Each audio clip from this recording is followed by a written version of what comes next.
I'm going to be talking to you about the 5 different levels of the soul. This is what Judaism has to say about it. I'm sure other religions have other things to say about it, but this is what Judaism has to say about it.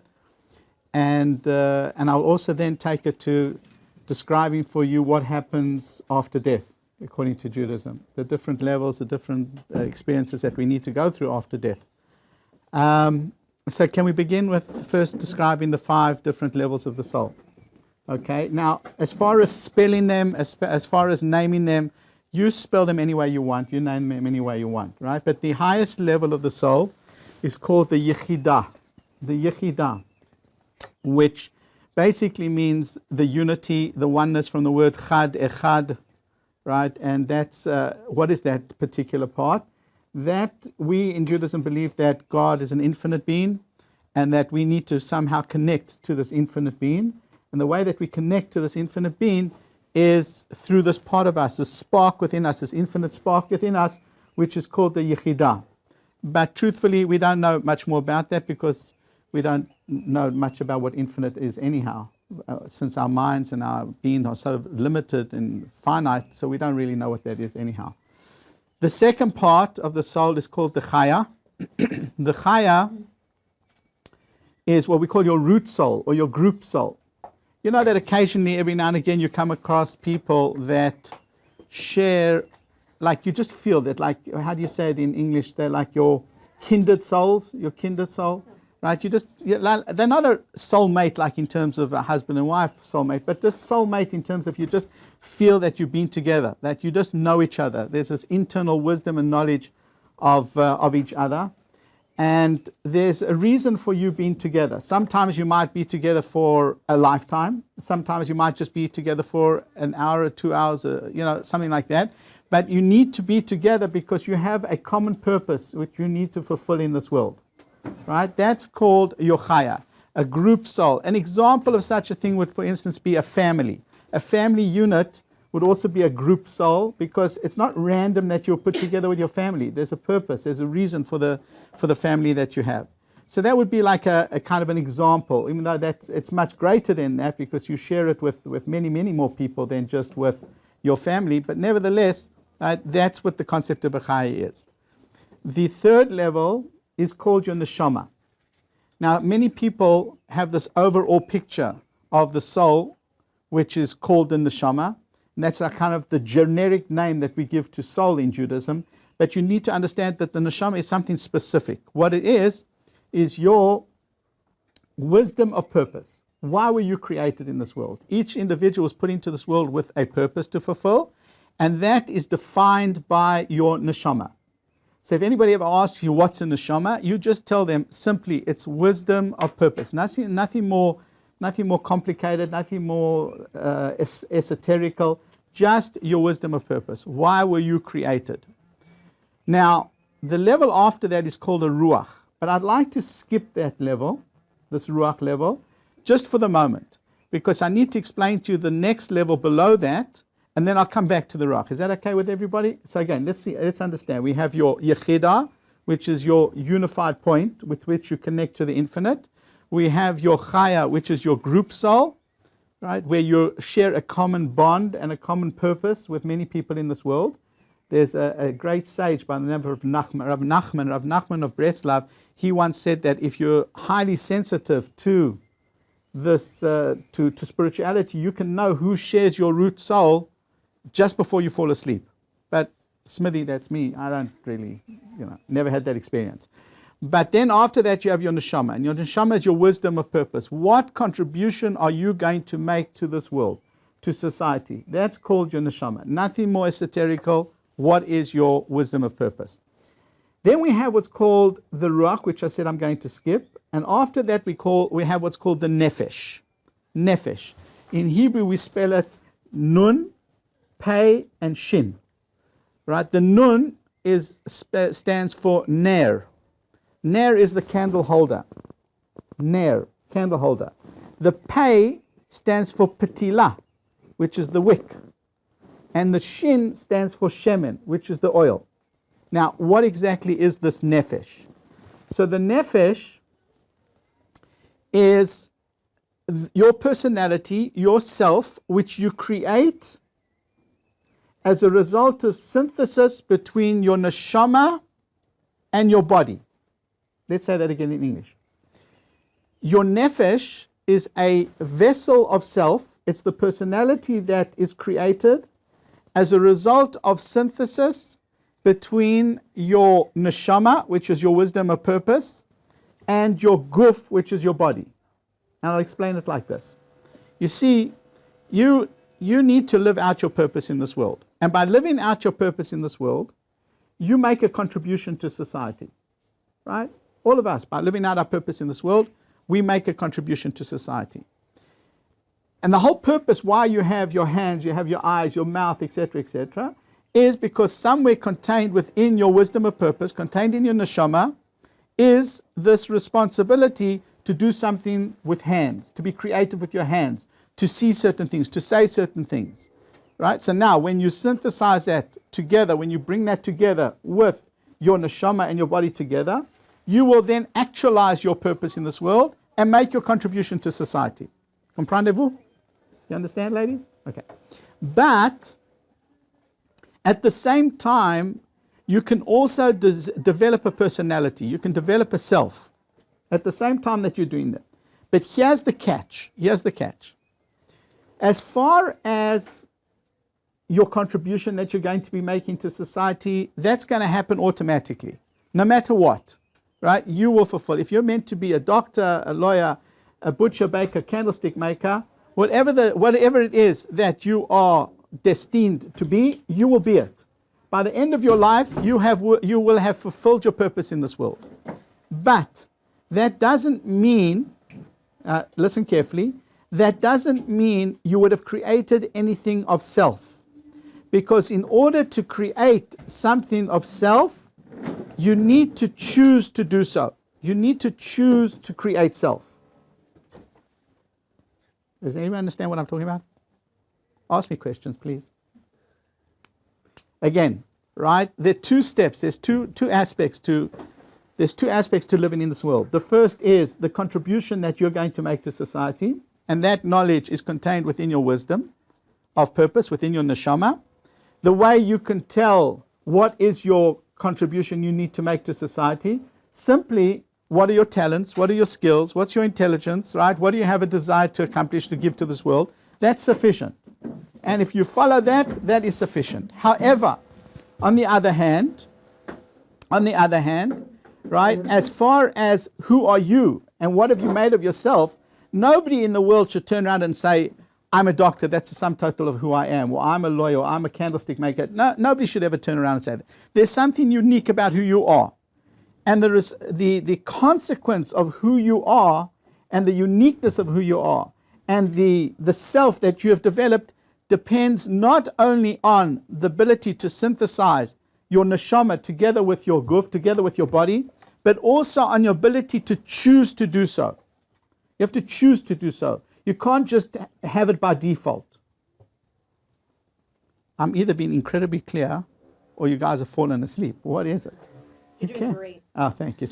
I need that, girls. Like I live for reinforcement, validation, reinforcement, right? My moon's in Aries, and we need lots of TLC. So please, just keep giving it to me, right, etc. Okay, fine. So that's great that you understand that so far. But what difference does this make? So again, now we go back to the ruach.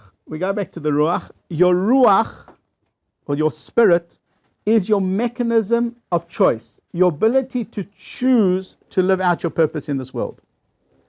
Your ability to choose to live out your purpose is called your ruach. Now, let me explain to you a little bit of depth over here. If that's okay, we can talk a little bit of philosophy. Judaism believes that God is perfect. If God is perfect, why didn't He just make us perfect? And well, what you expect a perfect God to do? It makes sense that a perfect God should make you perfect. So why didn't He? The answer goes as follows. If God would have made you perfect, then it wouldn't have been perfect. I'll explain to you why. You see, God's perfection is intrinsic to God. Nothing caused it, but God Himself. If God would make you perfect, then your perfection will be caused, not intrinsic. Caused by God, but not like His perfection. And since His perfection is true perfection, if He makes you perfect, it's not going to be true perfection, because true perfection has to be intrinsic. Nothing must cause it but you yourself. Did you follow that, ladies? Or should I do that again? You follow that? Again. Okay, great. God could have made us perfect, but then our perfection would have been caused by God, which is not like His perfection, because His perfection, nothing caused it but He Himself. Right? So the only way, now you can all listen, the only way that God can give us intrinsic perfection if He allows us to create it for ourselves. And the way we create our intrinsic perfection is by choosing to be perfect. Because through your choice, if nothing messes with your choice, and you can choose either perfection or imperfection, and you choose perfection to the degree that you choose perfection, we can now say that that perfection is intrinsic to you, because nothing caused it but you. You get that idea? So that, going back to what I was saying over here now. In order to create self, right, if you want that self to be true self, you have to choose it. It doesn't just happen automatically. So therefore, the Ruach is your mechanism of choice. It's your ability to be able to choose to live out your purpose in this world. Choosing to live out your purpose in this world, you create an aspect of personality, an aspect of self, which we call the nefesh, and that is yours. So if anybody ever asks you, who are you? You are your nefesh. You are what you have created of yourself during your lifetime. And I want to make one correction, one small correction. You are what you create of yourself during your lifetimes. Because Judaism believes in reincarnation. What does it mean? It means if you didn't get it right the first time you came around, you have many, many, many opportunities to get it right in the future. Which means that ultimately you can always bring yourself to a state of perfection. You can always choose to bring yourself to a state of perfection. Good? Okay, Smithy, you're fantastic. I know. Sorry. Right. Okay, now, why does this make any difference?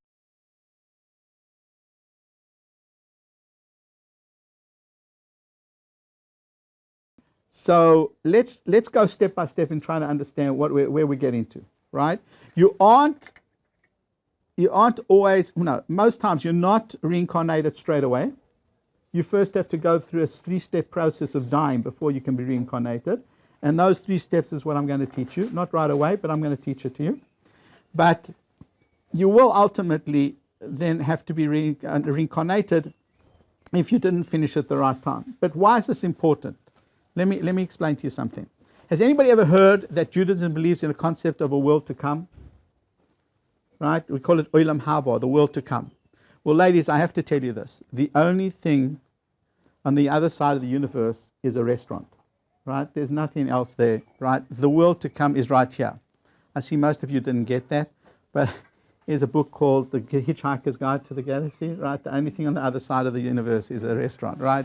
But now, in Judaism, even though there's a concept of a world to come, the world to come is here, in this world, on this planet, on Earth, right? But what that means is that at the end of days, there will be a concept of resurrection of the dead, which means, right, at the end of days, the composite of all your lifetimes come together in this one entity of self, right, which is then placed into a body, which is resurrected. The question everybody always asks me is, which body? Right? Since you've had many lifetimes, you've used many bodies. So which body are we speaking about? And the answer is it's a difference of opinion. According to the philosophers, the Jewish philosophers, it's the first body you ever used. According to the Kabbalists, it's the last or last body that you ever used. Do you like the accent? Huh? The last body. It's so funny. Whenever I travel, I never have to say anything intelligent. I just speak and it sounds intelligent. But don't let that fool you, ladies, okay? You just make sure that I'm saying something intelligent. But But nevertheless, even if the class is not interesting, it's still nice to listen to the accent. Right? Right. So according to the Kabbalists, it's the last body that you're going to be used.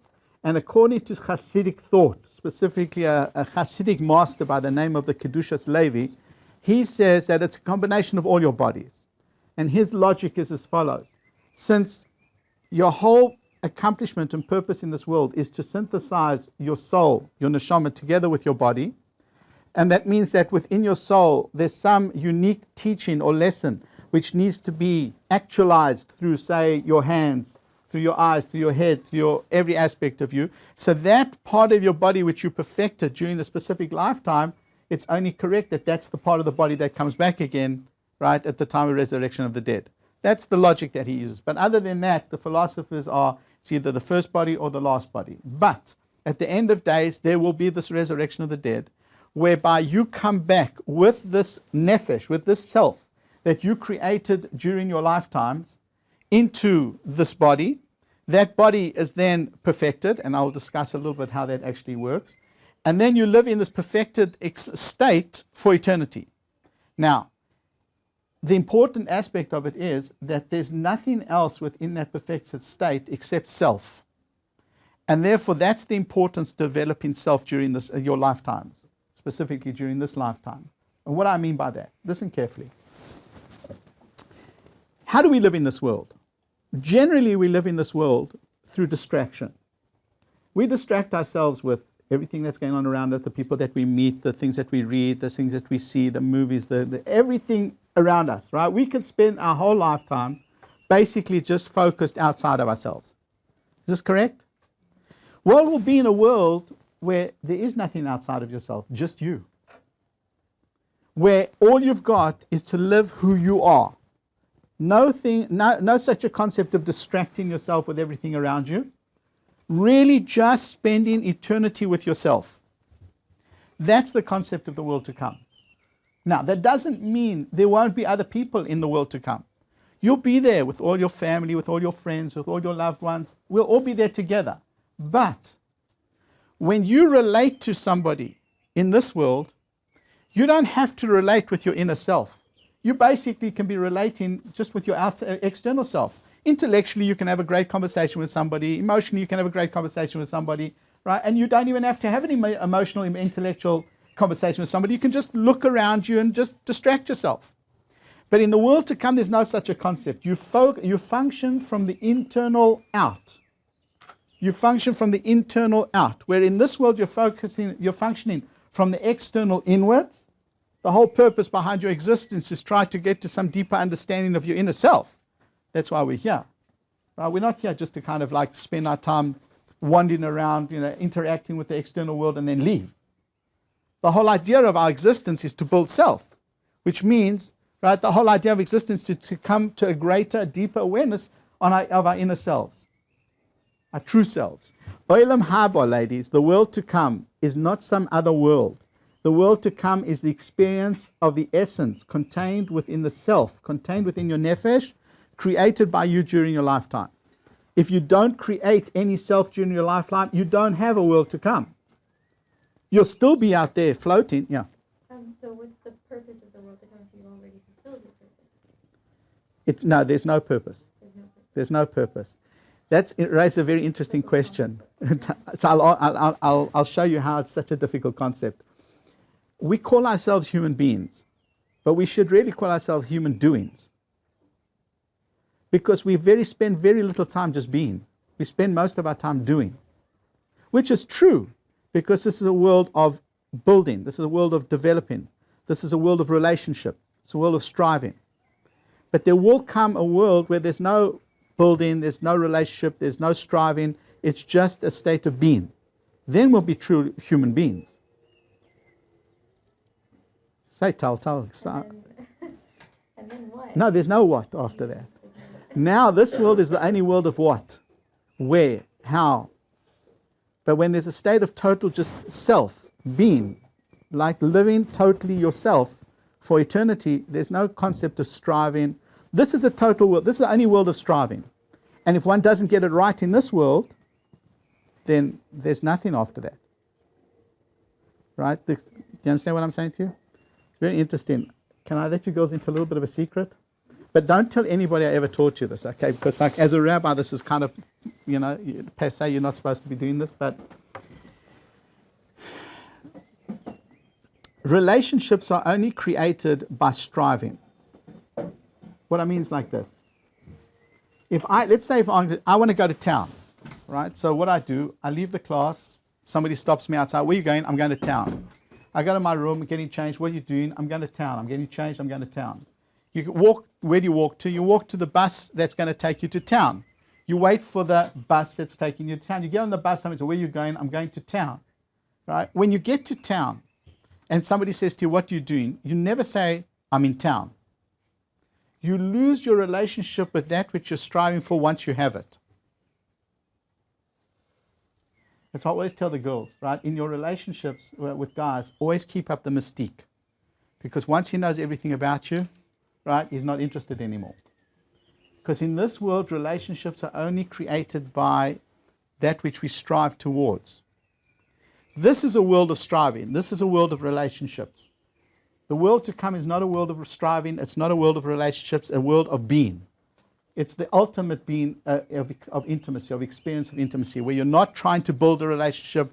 You're just experiencing the intimacy of the relationship that you built without striving for it. Do you get the depth behind that? Or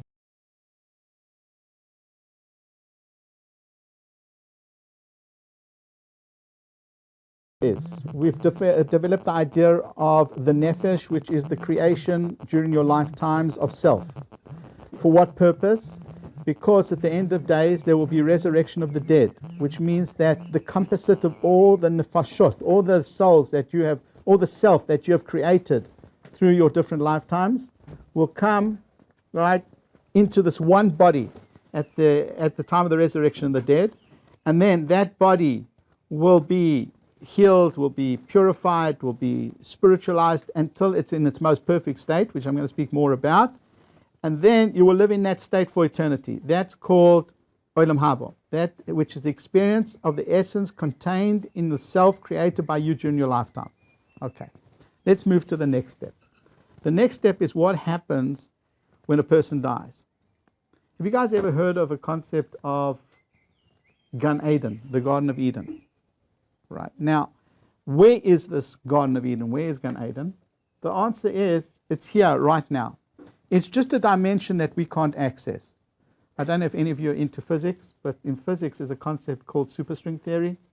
And in superstring theory, in order for it to work, there have to be at least 10 spatial dimensions. I'm telling you, this is reality. This is what they talk about, right? We only know 3 spatial dimensions and 1 time dimension. So where are all these other dimensions hidden? So in superstring theory, they're hidden in a formation, in a space formation, which is called a calibre, which means they're curled up inside each other. That's why you don't get access to them. Right? They are there. They're just curled up inside each other. That's why you don't get access to it. It's like if you're looking at this object from very far away, you just see a straight line, even though we know that there's another side to it, right? There's this side to it as well, but you just see a straight line if you're looking from far away. So to whatever, that's superstring theory. It's not important unless you're into physics, then it is important. But so too in Judaism, there's a concept of multiple dimensions. Multiple dimensions. The only thing is that you don't get access to it because you're trapped within your 4 dimensions, 3 of space and 1 of time. Right? That's why you don't get access to it. Is it possible to get access to it? Can you get access to these higher dimensions? Well, that depends. If you've ever read a book called Celestial Prophecies, which is a book written about what happened to the Aztecs. Nobody really knows what happened to the Aztecs, right? So there's this one theory of the author of Celestial Prophecies, and he argues that the Aztecs went through a 10-step process of spiritualizing themselves, meaning they came at one with their chi or one with their aura and moved into that higher dimension while they were still alive, and therefore they just disappeared because they went into this higher dimension. Does Judaism have the same concept? So Judaism has an idea like this. Judaism believes that there are at least 6 people that went into this higher dimension called Gan Eden, what the Christians call heaven, which in Buddhism they call nirvana, went into this higher dimension with their bodies. In other words, they were capable of purifying, spiritualizing their body, that they were able to go into this higher dimension. That's a possibility. People that you would know, the only one that you really know and have heard of is called Elijah the prophet. You heard of Elijah the prophet? Elijah the prophet was able to go into these higher dimensions, right? And he's able to go back and forward. The others, I don't know if you ever heard the father of King David, right? Yishai, the father of King David, he did it. The daughter of Pharaoh, her name was Batya, she did it. Right? These are people that were capable of doing that. For the vast majority of us, that means all of us, yeah? And this, I mean, I don't really know you people, so it's not fair to me to say that. But I would assume that the vast majority of us, in order to go into any higher dimensions, we have to divest ourselves, we have to remove our physical bodies to get into that higher dimension. Right? That process is called death. And I'm going to explain to you in Judaism how the process of death works. Why would I be teaching you how to die? Because through the learning of how to die, it's possible that you'll learn how to live. Because some really deep stuff, which is containing what I'm going to teach you, which will really help you, if you need to, really help you to understand how to live a much better life.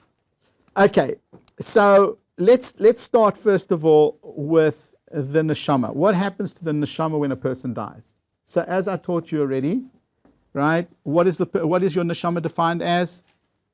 Your wisdom of purpose. The purpose why you're in this world. As soon as your purpose ends in this world, guess what? You don't need your neshama anymore. So in truth, Judaism says that 30 days before you die, your neshama leaves.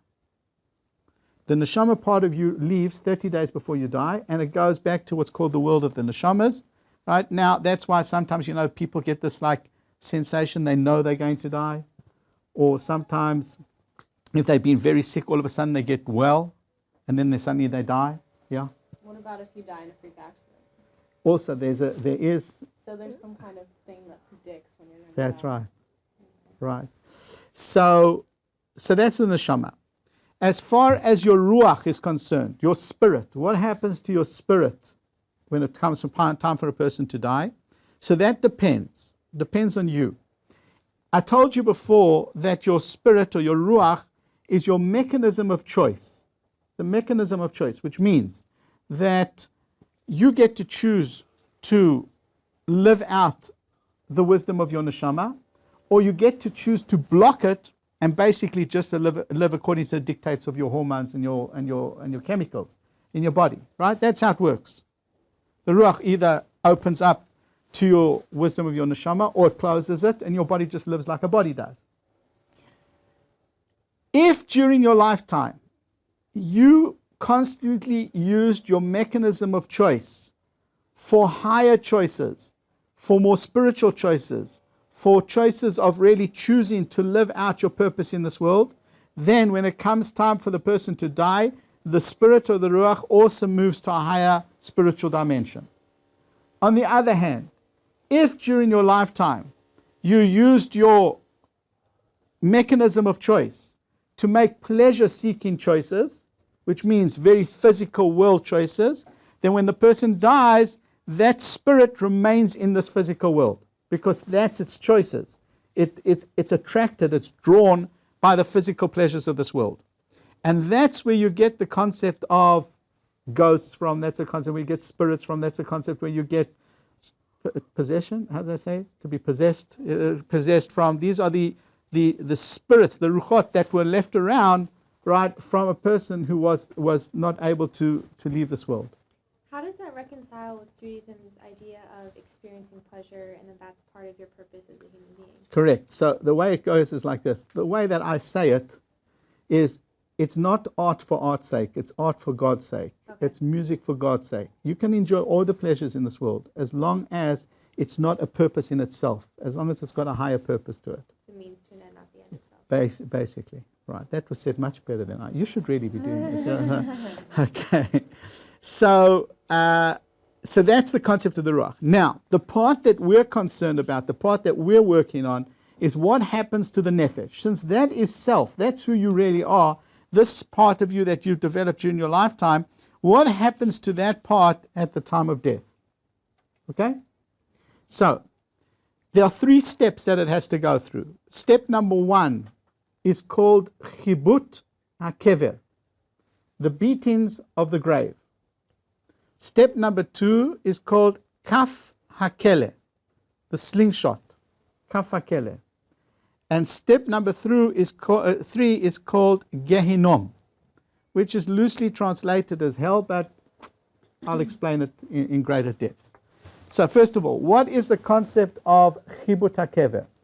So when the nefesh leaves the body, there is an experience of pain from being separated from the body. And the degree of pain that you need to experience is determined by the degree that you are obsessed with being in this world. In other words, if being in this world is something for you which you just do in order to develop self, it's not something that you're obsessed with, it's not something that you live for, it's just it's a world which you use in order to develop relationships, in order to develop self, etc., etc. Leaving it is no big deal.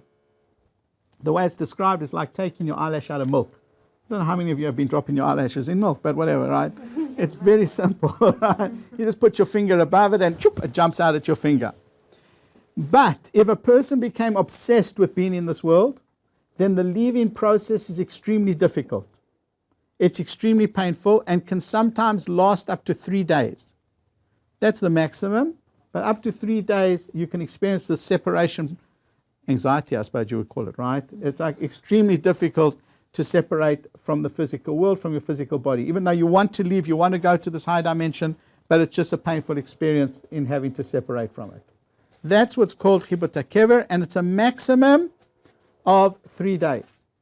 After that, you go through the kaf hakele. Now, let me explain to you the slingshot. Let me explain to you how that works.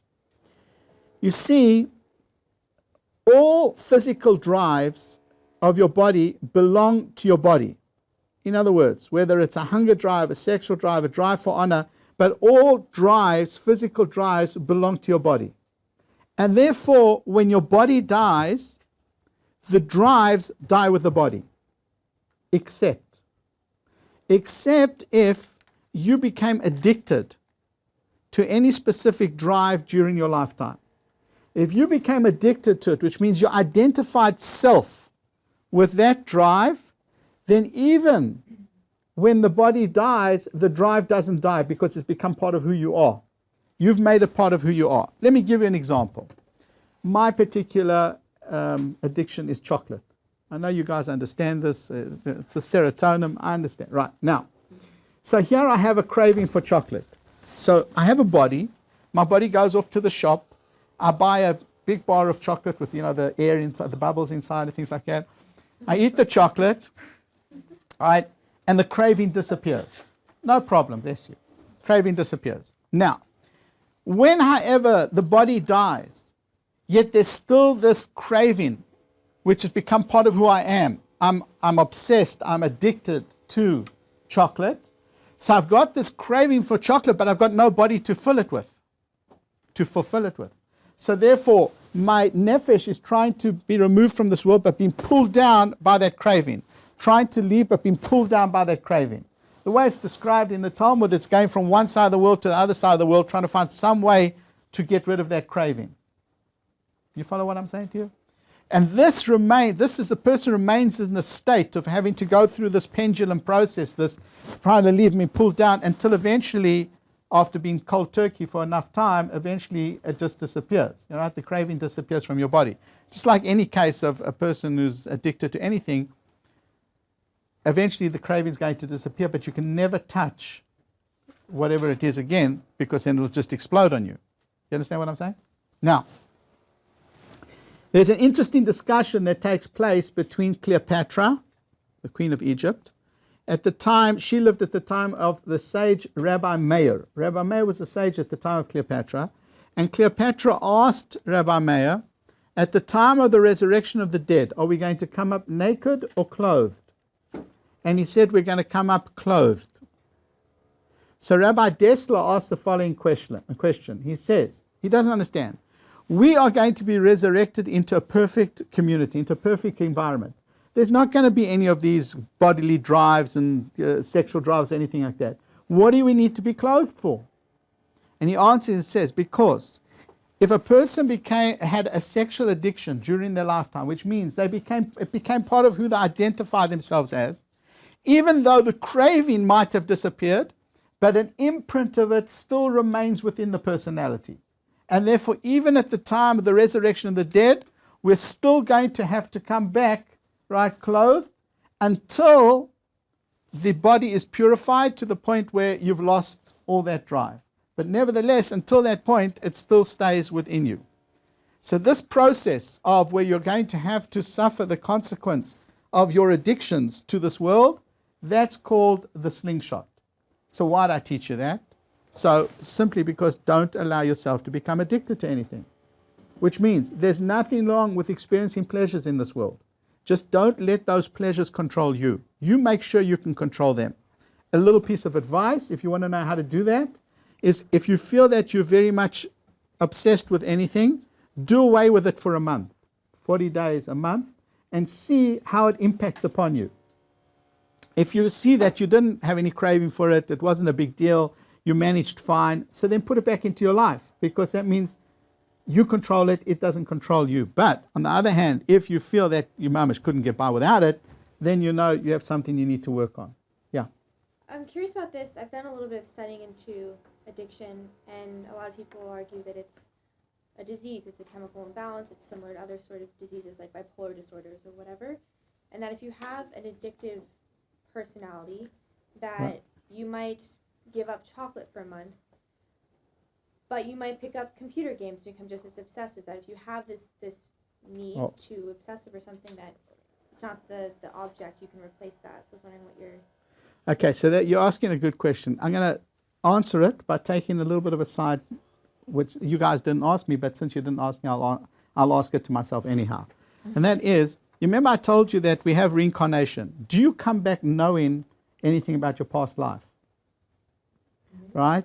Now, so let me explain to you like this. First of all, Smithy has no idea. That's me. I have no idea. But I'll tell you two interesting things. Number one, when they've done open brain surgery, most brain surgery has to be open, right? You have to be awake while they're doing brain surgery. And they have probed with probes. Often the person will have a memory of a situation which there's no ways during their lifetime they could have been in that situation, which seems to be a hint to a possibility that when you are reincarnated, you are actually reincarnated with past life memories contained within your unconscious mind. Second of all, there's a process of hypnosis called regression, where through regression it's also possible for you to go back into what they consider to be. Now, I'm not saying that I'm telling you that this is God's word. This has nothing to do with Judaism. I'm just saying that possibility exists. However, besides that, the Vilna Gaon, in asking the question, how does a person know what to fix in the next lifetime? You know, we're coming back in another lifetime to try and fix something which we didn't get right in the first lifetime. So how do you know what to fix? So he says there are two ways to know what to fix. Number one is what we say in Hebrew, memashmesh b'ma'asav, which means feel out your deeds. And the second one is mefasfes b'ma'asav, look out or see into your deeds. It means as follows. Feel out your deeds means all those things in your life which you keep tripping up on, there you know is where you need to fix.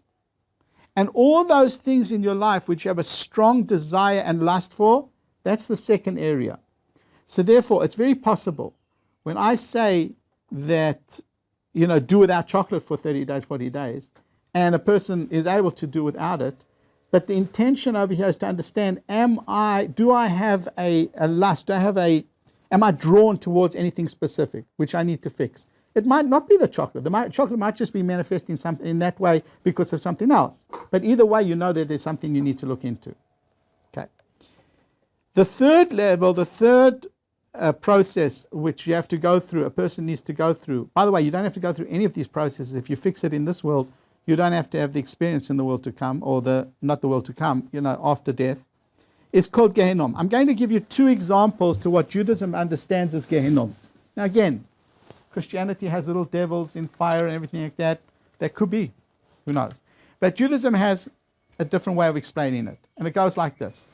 Why is it, ladies, that when you go through an embarrassing, shameful experience during your life, why isn't that shame and embarrassment doesn't stay with you all the time? Like, why aren't you aware of it, consciously aware of it all the time? Because you have these incredible walls of chemicals which manage to push that experience into your subconscious, either by building walls of chemicals or chemicals dying. It's a difference of opinion on how it actually forgetfulness works. But either way, they're walls of chemicals which pushes that embarrassing, shameful experience into your subconscious, which allows you to move on to your next shameful, embarrassing experience. Some more chemical walls pushes into your subconscious, next shameful, embarrassing experience, more chemical walls, etc., until your body dies. When the body dies, all the chemical walls die as well. And all that shame and embarrassment comes rushing into your awareness of your nefesh all at once. That's a description of Gehinnom. The sum total of the experience of all your shameful, embarrassing moments that you experienced during your lifetime. Of course, why am I teaching you that? Simple. Don't let it sit in your subconscious. Don't let it sit in your subconscious. Get in there, open it up, face the reality, face the shame, deal with it like an adult, heal from the experience, and you'll never ever have to go through that experience again.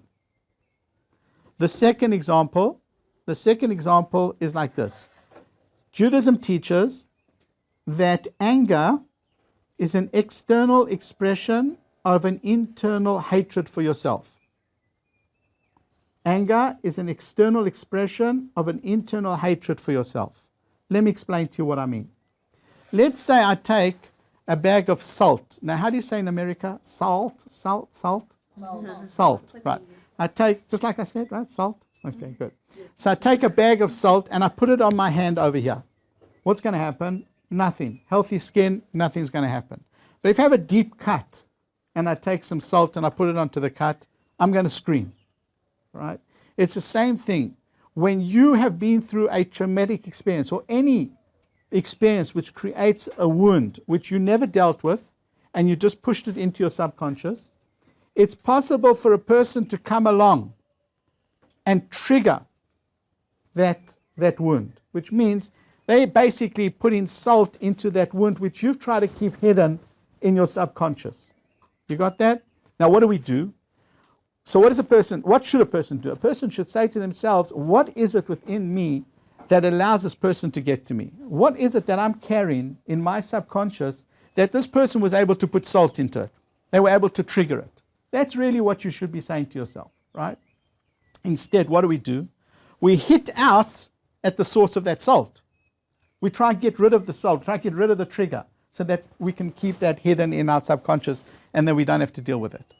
And that's fine, except when a person dies, all the external triggers disappear and the anger only has one place to go, and that's into yourself. Now there's nothing to hit out at. Now it's only you that you're going to have to experience that anger with. And that's why it's so important that if you've ever been through a situation which has created this wound within your subconscious, then it's extremely important. Don't let it sit there. Don't let it fester there. Open it up. Get inside. Open it up. Clean it out. Look at yourself. Deal with the situation. And once you've dealt with that, you'll never have to deal with it again. You'll heal from the situation. You'll never have to deal with it. You won't have to experience Gehinnom after a person passes away. Nothing. Okay? Those are the 3 steps of separation. This is nothing to do with what they call clinical death or near-death experiences. That near-death experience, according to Judaism, is not death. You're basically just going through some kind of mental experience, etc., but you haven't died. Nobody's ever come back from the other side to explain to us what it is. However, the tradition of Judaism teaches us that once a person has been through all of this, and you, so to speak, have cleansed your nefesh of all these experiences, separating from the physical world, right? Cleansing yourself for any kind of addictions which might have manifested itself within you as a person, as a self, and healed from any of those internal worlds, any of that wounds, any of that internal shame, embarrassment, etc., then you experience that higher dimension called Gan Eden. That experience of Gan Eden is really a perspective of life from a place of truth. In other words, our problem is that we're trapped within our four-dimensional world, which includes a dimension of time, where everything in our life is very broken up into fragmented pieces or units of time. But could you imagine what it's like being able to go behind that into a dimension where you're not trapped by time, and to be able to see your life from that perspective, and to see how everything that you ever went through, right, fitted perfectly into the mosaic of your life. That's basically what the experience of Gan Eden is. Not only of your life, but you're able to see how everything was perfectly predestined or perfectly destined, right, from everybody's life, and how everybody fits together. It was never random that you met me, or that I met you, or that you met this person, or that we spent life together, etc., etc. Nothing. Everything, you'll see everything from a perspective of truth and from perfection. That's the experience. It is possible that if you haven't finished developing the nefesh, you have to come back again into another lifetime to finish off that experience. What is left, but we're not going to be able to do that now, but at another point, is perhaps to answer the following question. If you remember, somewhere in the beginning of the class, I explained to you this idea that Judaism believes in a perfect God, a perfect being. And I told you that a perfect being, by definition, creates a perfect existence. Because whatever creates after its own nature. Something which is hot is going to make something hot. Something which is cold is going to make something cold. If God is a perfect being, then what kind of existence would he be making? A perfect existence. So how is it possible then that we see it as an imperfect existence? Is it that God made something perfectly imperfect, which would be hard for me to understand? Then there's nothing to talk about. Once you've got a God that's making square circles, there's really nothing to talk about. Or no, right, that really God made it perfect. And our responsibility in life is to come to see the perfection within the imperfection, to come to see the unity within the diversity, to come to that realization, and to choose to see that everything in our lives is perfect. Okay, be blessed.